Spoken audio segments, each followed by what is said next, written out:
तो ट्रंप के एक बयान पर ईरान को लेकर रूस ने अब बड़ी धमकी ट्रंप और अमेरिका को दे दी है। नमस्कार, मैं हूं नीलू।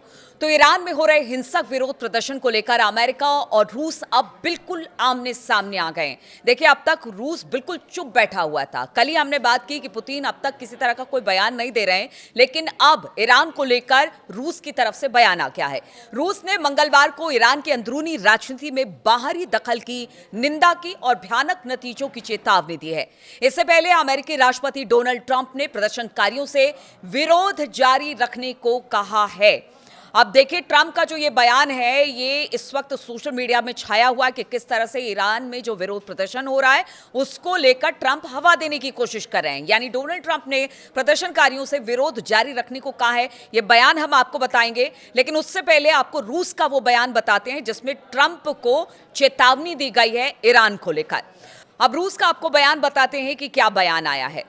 तो रॉयटर्स के अनुसार रूसी विदेश मंत्रालय ने बयान में कहा कि जो लोग जून 2025 में ईरान के खिलाफ किए गए हमले को दोहराने के बहाने के तौर पर बाहरी ताकतों से भड़काई गई अशांति का इस्तेमाल करने की योजना बना रहे हैं, उन्हें मिडिल ईस्ट की स्थिति और ग्लोबल इंटरनेशनल सिक्योरिटी के लिए ऐसे कामों के विनाशकारी नतीजों के बारे में पता होना चाहिए।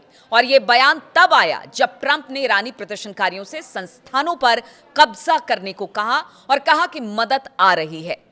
ट्रुथ सोशल पर एक पोस्ट में ट्रंप ने मीगा भी लिखा है और ये जो शब्द है इसका इस्तेमाल भी किया है, जिसका मतलब होता है ईरान को फिर से महान बनाओ, और घोषणा की कि उन्होंने ईरानी अधिकारियों के साथ अपनी सभी मीटिंगों को रद्द कर दिया है। ट्रंप ने क्या कहा उससे पहले आपको बताते हैं। जो रूस का बयान है वो उस 12 दिनों के युद्ध को लेकर है जिसमें कोशिश की गई थी कि ईरान में अमेरिका की तरफ से जो हमला किया गया और इजराइल और अमेरिका ने जो हमला किया उसमें जो नुकसान पहुंचा, उसके बाद ईरान ने भी उसका करारा जवाब दिया, जिसका नुकसान आज भी इजराइल भुगत रहा है। और उसको लेकर वो अभी डर रहा है कि अगर ये युद्ध होता है या ट्रंप किसी तरह का हमला ईरान पर करते हैं तो सबसे पहले अगर जो हमला होगा वो इजराइल पर भी होगा और इजराइल को इसको भुगतना पड़ेगा। अब ट्रंप ने क्या कुछ कहा है, एग्जैक्ट आपको वो बयान बताते हैं। तो ट्रंप ने एक पोस्ट में कहा अपने सोशल मीडिया ट्रुथ पर, ईरानी देशभक्तों विरोध जारी रखो, अपनी संस्थाओं पर कब्जा करो, हत्यारों और दुर्व्यवहार करने वालों के नाम याद रखो, उन्होंने इसकी बड़ी कीमत चुकानी पड़ेगी। जब तक प्रदर्शनकारियों की बेमतलब हत्याएं बंद नहीं हो जाती, मैंने ईरानी अधिकारियों के साथ सभी मीटिंग रद्द कर दी है। मदद आ रही है मीगा, यानी make Iran great again. Reports के मुताबिक बिगड़ते आर्थिक हालात की वजह से शुरू हुए विरोध प्रदर्शन ईरान के सभी 31 प्रांतों में अब फैल गए हैं। रिपोर्ट्स की माने तो लगभग 2000 लोग से ज्यादा अब तक मारे जा चुके हैं, वहीं 10,700 से ज्यादा लोगों को गिरफ्तार किया जा चुका है। ऐसे में ट्रंप बार बार ये धमकी दे रहे हैं और अब तो एक तरह से उकसाने की बात वो करते हुए दिखाई दे रहे हैं अपने पोस्ट में। जिस तरह का बयान उन्होंने दिया है, रूस ने इनको चेता दिया है कि देखिए, अब आप दोबारा अगर हमला करते हैं तो उसके गंभीर परिणाम होंगे।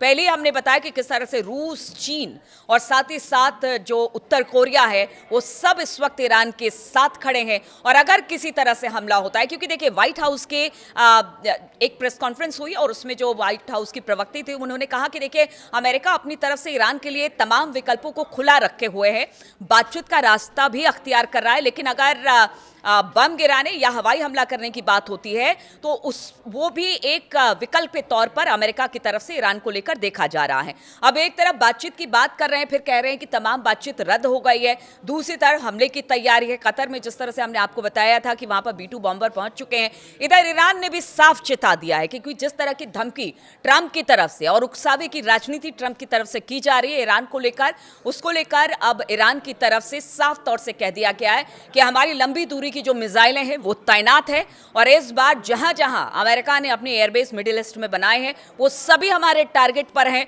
तो अमेरिका बिल्कुल ये गलती ना करे कि वो ईरान पर हमला करे और हम उसका जवाब ना दे। तो इसके लिए जवाब देने के लिए ईरान लगातार तैयार है, लेकिन जो बयान ट्रंप की तरफ से उकसावे की राजनीति को लेकर आ रहा है उसकी चर्चा अब हर तरफ हो रही है।